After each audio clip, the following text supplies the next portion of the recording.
Okay, so my name is Tabitha Doolin, and apparently, okay, first and foremost, I must say I live in Gray, Kentucky, which is like right outside of Barberville, Kentucky. And the clerk's office is getting sued, go figure, because of mass corruption. Anyways, years now, years.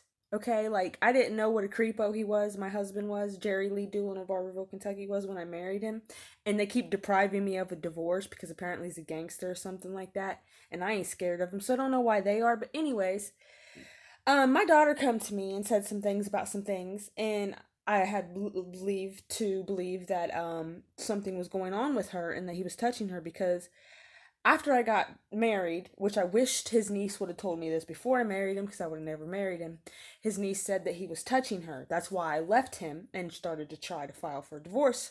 I said something to DCBS Children's Services about this happening not once, not twice, not three times.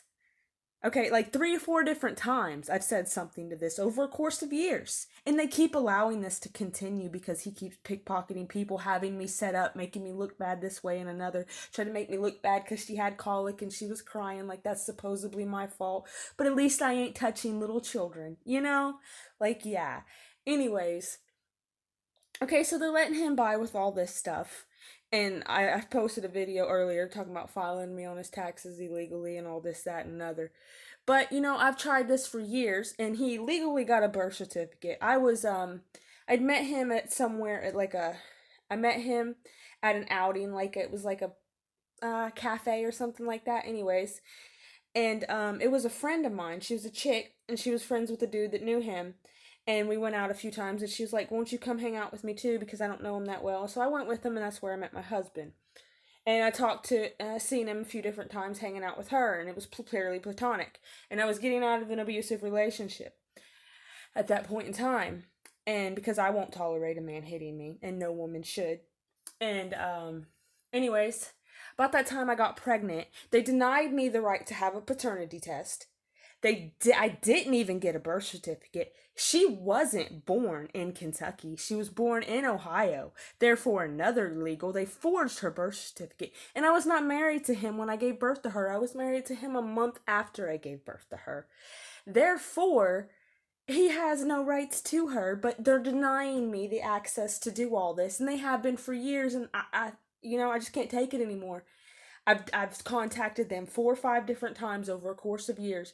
Once even right after she was born, and they are doing nothing because they're either pussies or something. I don't know what their deal is, but I'm sick of this, so I'm just going to blare this everywhere. And if I have to get an attorney, I'll get an attorney. They keep denying me a divorce because he keeps paying people off and doing this, that, and another. And the government says they want the world to be a better place and we need COVID to stop. Well, you think the world's going to be a better place when we allow corruption like this to take place on a regular? Children's Services jobs is to protect children. How are they protecting a child when I make a report and she's coming to me telling me these things are happening? How is that protecting? How are you saying that you care about a children's safety and protection when you ain't even saving my child? You know what I mean? Like, you're a fucking hypocrite. These fucking hypocrites is what's wrong with our world now. Okay? And the only way that anything's ever going to get better in a world is if good people stand up against it. Because if not, this corruption is just going to keep taking over. The devil's going to seep his little ugly head out, and the world's going to get ugly.